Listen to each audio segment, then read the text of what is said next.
This has been one of my most degenerate weeks as a trader, but also one of my favorite and most successful weeks. Let me break this down for y'all. So we started out trading gold, and you guys can see here, I'd set in my free Telegram, I said, call me fucking crazy, but definitely keeping my eye on the setup. This was on the 5th, so I believe that was Friday, right? And I was looking at the 1 hour time frame. Price was just about over here.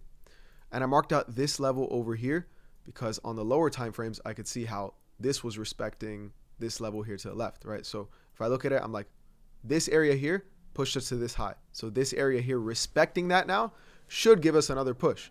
And then I went down to my minute 15. I really liked how I was looking, but now I wanted to find the exact level that the market was playing off of. And that was all the way down to minute 1. So if I draw this horizontal line here at the lowest candlestick, and the reason why I'm talking about the lowest candlestick is because that's how I identify my demand zones. And then I move to the right. You guys can see we touch that demand zone and then we break structure. So after we broke structure, we got this little pullback, and I think I saw this somewhere around over here because I got in around 48.17. So my price of entry was just around this level over here with my stops tucked below. Now, I went back to that minute 15 and I was looking, where did price just fall from? So it's pretty clear that price had just fallen from this area here, but I didn't like the way that we didn't necessarily give us the cleanest break of structure on this time frame. So I was letting price do its thing. It started playing out. You guys can see here, up 1 to 6R already. That was like 8:30 a.m. And then around 9:45, 10-ish a.m. Pacific, I ended up closing out of this trade. Now the reason being, as I started seeing us trickle down a little bit, and this was the last day of the week. So once I saw price, give us this last little like drop over here around 9:45, it was 48.77 of the price that I closed at. You guys can see the minute 5 had started to like really move downwards, and I was like, bro, this is the end of the week. I don't want to hold this into the next week.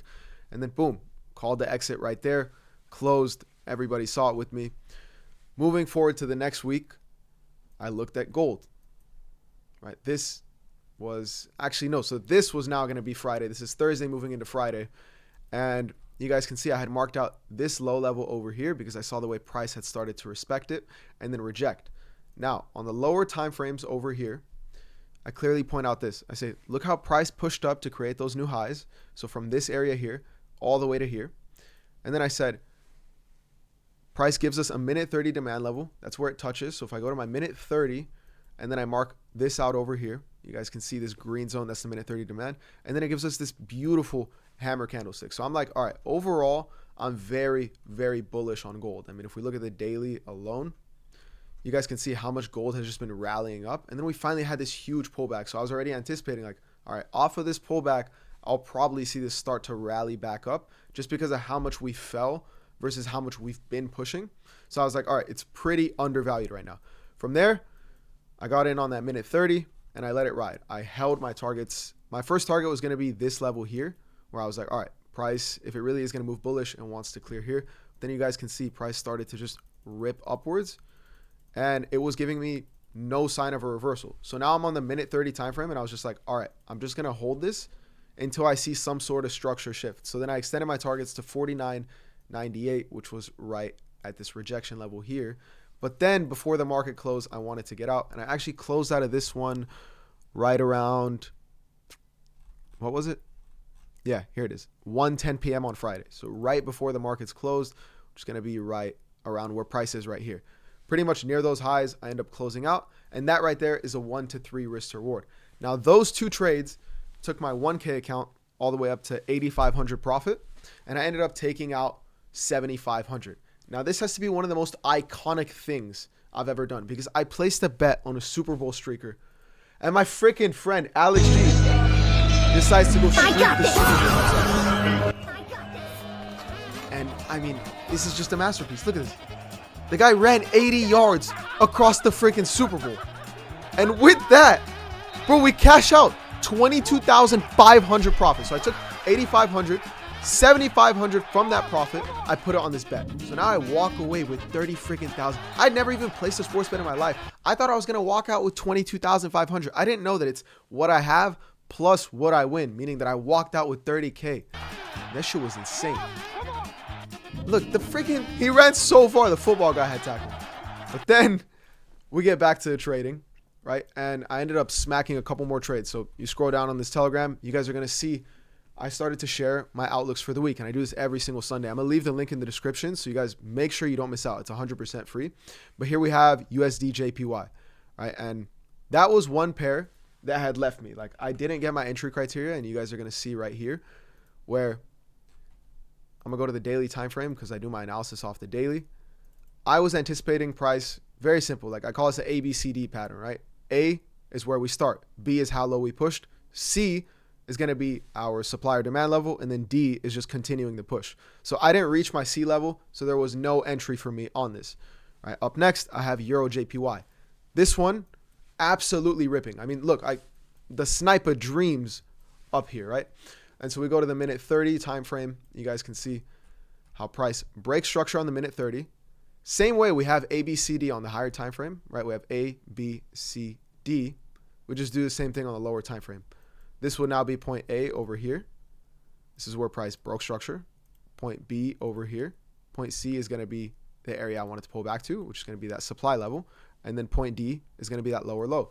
Now, because I am playing with the daily buys, I decided not to close out yet. Now, the reason being is, yes, this is a minute 30 entry, but I am absolutely moving in a downtrend. There's no breaks of structure towards the upside here, and that's why I'm still holding this trade. So right now, if I check this trade, I'm up, let's see, 4,000 on this position right here, and that's on that same account. So now this account is going from, let's see if I can show you guys, 1,800 to being up 5K on this, across these positions. And so we have 4,000 on this position here, and I'm just going to hold until structure finally breaks bullishly like that. And then we're going to move on to Euro CAD, right? So this is a position that I was in a little bit more drawdown. I've been in this one. And so you guys can see very simple pattern on Euro CAD, A, B, C, D. And I'm actually in a little bit of drawdown on this. But you guys can see start of the move, push of the move, pull back of the move, where I'm targeting.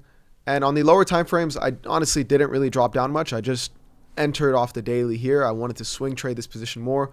And then my final one is going to be CAD JPY. And the reason why I was comfortable swing trading Euro CAD is because I was bearish on CAD JPY. So if I'm bearish on CAD JPY and I'm bullish on Euro CAD, then those two pairs are in sync. So that was kind of like my extra confluence. And then here you guys can see CAD JPY, absolute sniper. Start of the move, drop of the move, pull back, and then the second drop. So now if you go to your lower time frame, right, I think this one once again was the minute 30. You guys can see we had push, push, and then we broke structure over here. So I mark out this zone over here. Once price pulls back into it, you guys can see how we just end up getting in on this over here, the pullback. I don't catch the most insane entry up there, but I catch a very nice one right here. And then same exact thing. I'm just holding this until price shifts upwards, because overall, I know on the daily time frame, I can hold this all the way to 111.750. Now, I did enter on the minute 30, so I'm just trying to juice as much of this trade as I can. And that's exactly what I'm doing. And that is how I've completed 1K to 30K. And if I were to close out all these positions, it would be 1K to 35K. One of my most degenerate weeks. But guys, if you enjoyed this, make sure to like, comment, and subscribe. I want you guys to stay tuned to all the videos. I got a ton of bangers. And make sure to join the free Telegram in the description. Also, if you guys are looking for the best place to place your trades, I'm going to leave the link to the broker that I recommend in the description. I'll see y'all there.